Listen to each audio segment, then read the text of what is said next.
The NBA back in action. We saw two games take place last night, the Thunder and the Rockets, and the Lakers and the Warriors. We're going to go through the Lakers and Warriors game and talk about what we learned from this one. I'm Trevor Lane. This is the Basketball Bulletin. Make sure you subscribe right here to the channel. Joining me is Donnie Freeman. Donnie, we're gonna steal the work of my front office co-host Keith Smith.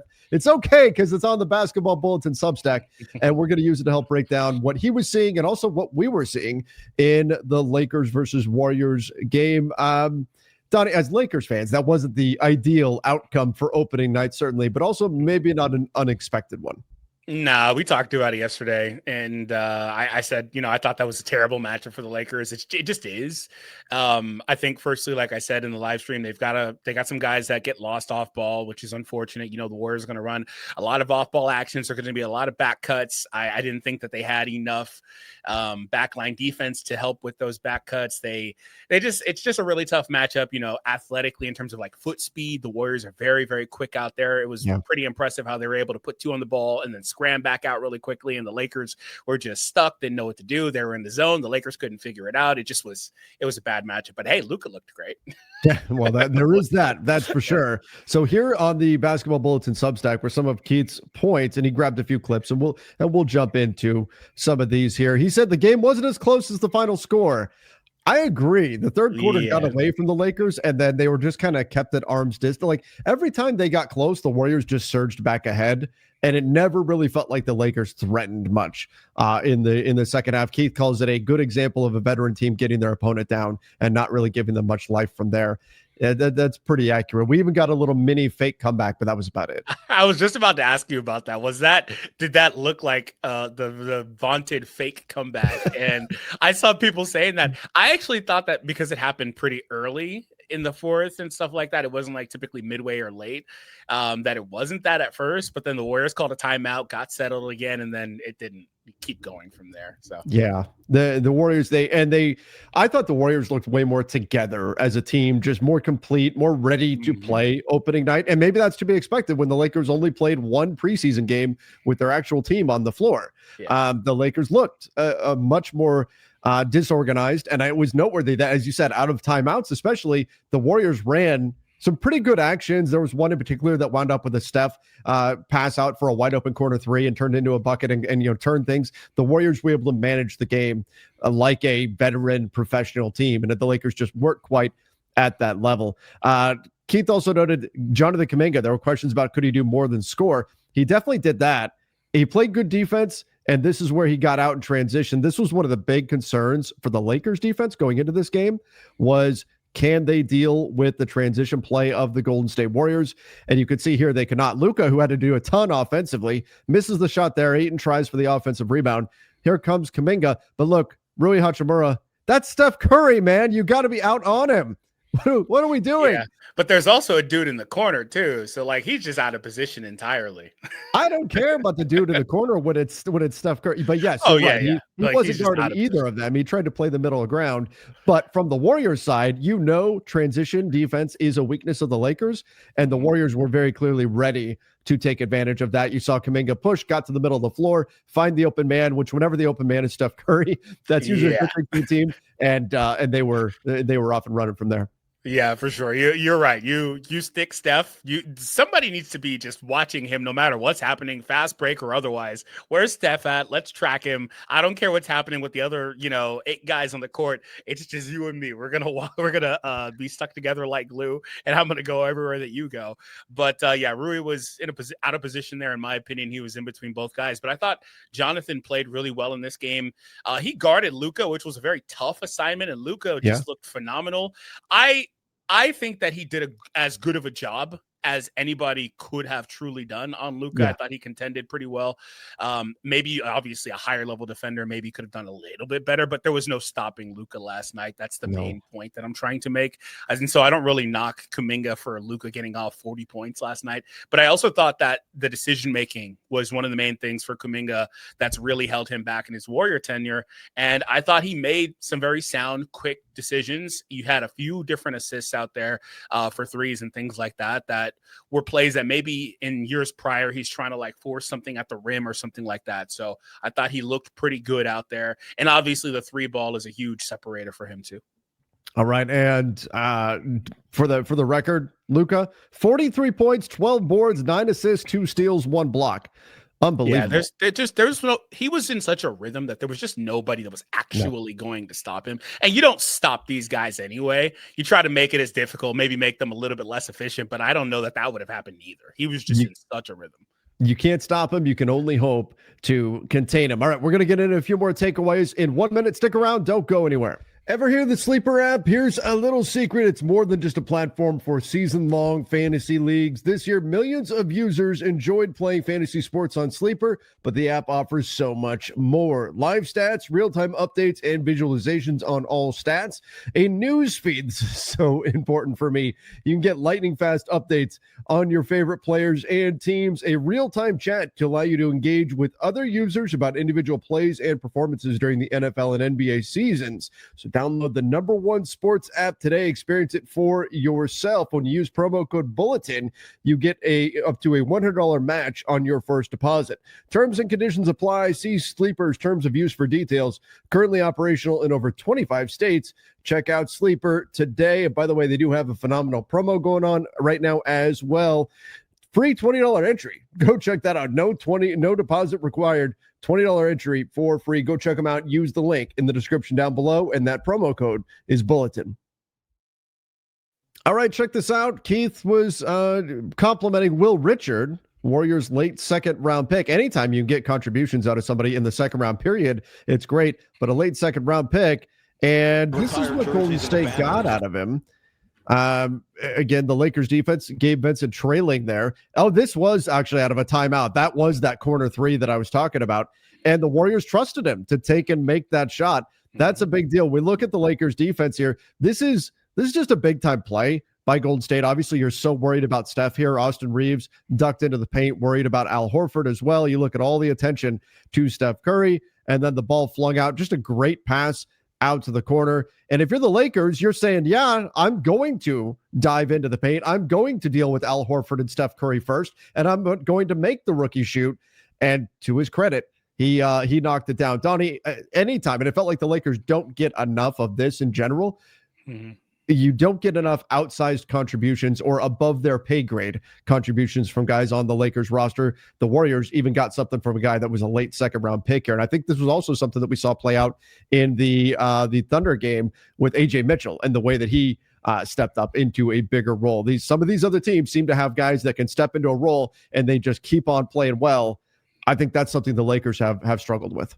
Yeah, the Lakers very clearly don't have those end of the bench guys they can plug in. I think the Warriors legitimately have maybe 12 guys they can plug in, whether it's Post or it's Santos, or obviously they've got their main rotation guys like Kuminga, Pods, Moody when he's healthy, Melton when he's healthy, but they can go to some of these guys like I was mentioning, the rookie here or a Post or something like that. And they can count on these guys to come in and play their role and not make big mistakes, etc. They typically target, very high IQ, reliable players that maybe don't have the biggest ceiling, but they're not also projects either. They can turn to these guys, and that's always nice when you have those. And yeah, like you said, the Lakers don't really have that. I mean, the end of their bench is 3 to 4 guys that you question whether they should even be playing at all, and that's been the case for the last couple of years as well. Yeah, that lack of depth, especially with LeBron James sidelined, it's a problem. They have 9 guys right now that you could put in an NBA game, and that's not counting Dalton Connect right now, which that in and of itself hurts. The Warriors are putting in a late second round pick and getting contributions, and I thought he afforded himself well defensively, and the Lakers can't take their 17th overall pick from last year and put him in just yet. They did pick up the team option on him, though. Hopefully he will be able to bounce back here this season. Keith also noted a lot of Jimmy Butler's impact came from hitting 16 of 16 at the free throw line. Lakers fans were not thrilled. Look, let's face it. Luka got a few free throws that frankly he didn't deserve. You have to know when you're playing Jimmy Butler, and I thought the Lakers did a pretty good job staying down and not biting on the pump fake, but Jimmy's not necessarily looking to score. He's looking to hear the whistle, and that's the way he's going to play, and he's very, very good at it. But 16 free throw attempts, that's way too many. Keith noted that Butler maybe exposed the Lakers going a bit smaller with Gabe Vincent in the starting lineup, because we did see Butler wind up in some cross matches where Austin Reeves was defending him or Gabe Vincent was defending him, and that puts him in positions where he's able to get to the line because he's got that size advantage. Do you think it was a mistake for the Lakers to start small now in hindsight? I mean, yeah, in hindsight, yeah, it's easy to say for sure. I don't know that it's necessarily small, though. Like, I mean, I understand people look at it and say 3 guard lineup, but like you Mhm. always say, I don't know that that's exactly the case because Luka's not out here typically guarding like a Steph Curry or, the lead ball handler on the opposing team more often than not. He's not doing that. So, they have a 6 foot guy, 6'5", 6'7", 6'9", 7 foot. Like that's an appropriately sized rotation. But I think in fact, it's at least as big as what the Warriors had out there and maybe even bigger. But I think the real problem was the cross matches, like you mentioned. Like in all of the scram, they constantly found matchups where Jimmy was on or Gabe was on Jimmy, and Jimmy's just going to rise up and shoot right over him, right? And so maybe the argument is to whether or not Gabe is just too small in general, because that's a problem no matter what team you're up against, or whether he's just a part of your rotation or starting. That's a problem you would have. Well, and Gabe was out there primarily to try to chase Steph Curry around. And obviously he wasn't able to, he did do a decent job there, I thought. I liked I what thought he Gabe was did. too small for Steph, too. Like you could see Steph is visibly bigger than Gabe. Well, that is also true. But I think in terms of just sticking with him, Yeah. he wasn't bad out there. But Gabe Vincent, yeah, maybe a bit small. I don't expect the Lakers to stick with that same lineup, but maybe this is, in terms of what we learned from this, maybe rather than zig when the other team zigs, the Lakers need to look to zag and go bigger for another team that's small. Because I think the counter argument is you're not going to beat the Warriors playing the way the Warriors play. You have to play it. You have to do something different in order to beat the Warriors, and they didn't in this one. And the Warriors were able to exploit it in part because they had Jimmy Butler that could take advantage of some of those smaller players. And maybe the answer to that is just LeBron helping out with like the zone busting, things like that. Obviously, he would be a huge key to this matchup specifically, for several different reasons. But if that's the argument, then do the Lakers even have the pieces to try to do that? Or is this just going to permanently be a tough matchup no matter what? Because when you go bigger, you invite more, foot speed problems, which is the biggest problem, I think, in this entire matchup is just lack of foot speed. The Warriors are going to get down the court faster than you. They're going to run through all these actions faster than you. And so you really need to be obviously very aware of what's happening out there. And that's another problem for the Lakers. So do they invite more problems like that overall? Frankly, I thought Ayton was pretty lost out there. Like he was constantly either too low on those switches or just kind of in no man's land out there. And he's a part of this too. So I don't really know what the solution is other than maybe LeBron. Well, Keith did mention that. He said a lot of eyes are going to be on Ayton this season, but because the Lakers need him to be good, defense needs a lot of work. He was caught in between too often. Is that scheme, execution, skill, all the above? Fairly solid on offense. Yeah, he had some good actions out there. Here's Ayton out of a delayed pick and roll action here. And he sets the screen, then rolls, and then just getting the ball right there. That's actually been Ayton at his best, is when he's able to catch around the free throw line and then make a decision. That's when he's been at his best. He hasn't been quite the lob at the rim target. Most teams have been shutting that down, but this has been where he's been able to really show the soft touch, show his patience, a couple little post moves, and do most of his work here out of the pick and roll with Luka. Yeah, he's not very forceful, and that's the first thing you kind of notice is that he's not very forceful. He kind of skews more towards finesse. He's looking to get to those little floaters or 14, 15-foot shots, things like that. He's not really going to get to the rim forcefully or power over guys. Frankly, he had that one sequence over Draymond where he spun and ran him over, got the offensive. I want to see more plays like that from him where he is attacking with intention, but he's not very forceful like that.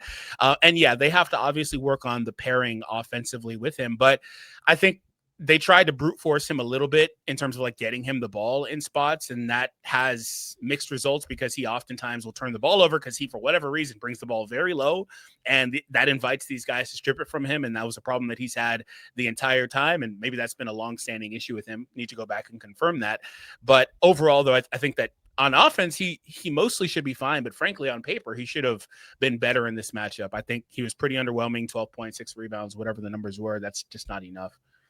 Yeah, I mean, you were hoping to get more from him, but I thought it was also tough when Draymond Green became his primary defensive assignment.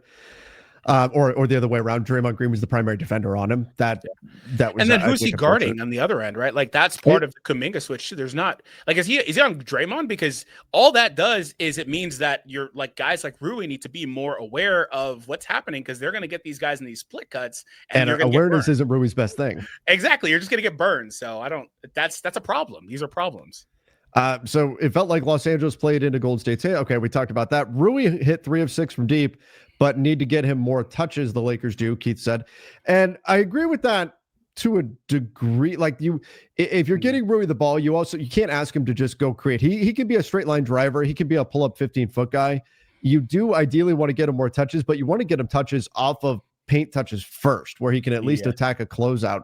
Just getting Rui the ball for the sake of getting him the ball, if the defense is set, is usually not a plus decision to make. So I do think Rui needs to do, specifically with LeBron out, you need to get more out of Rui Hachimura, both on the glass and in terms of scoring, but it's also not something that you should force. That needs to be the byproduct of other actions. Yeah, we've got a very large sample of Rui in a Lakers uniform because he's been here for a number of years. And I'll tell you one thing that he used to do that was really, really successful for him that JJ has mostly just pushed out of his game because he's pretty marginalized him. He's marginalized him a lot by turning him into mostly just a spot-up shooter, which Rui, to his credit, 3 of 6 last night, has been able to do. Firstly, it's those back cuts. That's like mostly completely gone. He used to get easily like 2 of those a game. And that was reliable. He used to always get those. Maybe that's something that comes back more with LeBron, but that's been gone. And secondly, JJ's eliminated the pump fake, dribble, pull up mid-range, which Rui was also really good at too. And so if you're not going to run actions for him and he's going to exclusively be a 3-point sniper, which he is an elite shooting wing with the clip he can do, I have to wonder if there's not a better player for that role or spot that you can get for less money overall. And in terms of like touches, yeah, he could use more touches, but they don't run anything for him. They don't involve him in any actions. He sits exclusively in the corner. And with that being the case, that also just invites more of his weaknesses to be on the spotlight because he's not a great rebounder. You're asking him to corner crash. He's not going to get to these guys around the rim, get the ball before the guys around the rim fast enough and other things like that. So I would like to see him score more. We need more scoring just in general from some of these other guys. You can't rely on Luka for 40 a night, but I just don't know where that comes from in terms of Rui. Another thing is those mismatch post-ups. That's also largely gone. Maybe that's another thing you can potentially get, especially against a team like the Warriors. You can get those. He's good at all of these things. He's a 3-level scorer. He's not just a 3-point shooter. Especially with LeBron out, they're going to need to see that stuff from Rui more often. So I hope they can get more out of him soon. Right? He is excellent being a play finisher from the outside, being the guy, the defense collapses and you kick it out. He's really good at knocking down that open shot, highly efficient doing that. But with no LeBron, you've got to get more from Rui Hachimura, no question. So Golden State, I thought looked really good. It played out essentially the way that I thought that it would. They executed extremely well. They took advantage of the areas that I thought they would take advantage of in terms of the Lakers' defensive miscues and mistakes. The Lakers looked less prepared, certainly, than the Warriors were, and maybe that's to be expected given their approach to the preseason. And now we'll see where it goes from here. We'll see if the Lakers are able to adjust and if the Warriors are able to keep on rolling here, particularly as they, eventually bring back Moses Moody. The Lakers, LeBron's not coming back till probably mid-November at the earliest, so they've got a lot to sort out here. But everybody give us your thoughts in the comments down below. What did you learn from Lakers Warriors? Let us know in the comment section. Don't forget to subscribe right here to the channel. Till next time, see ya and stay safe.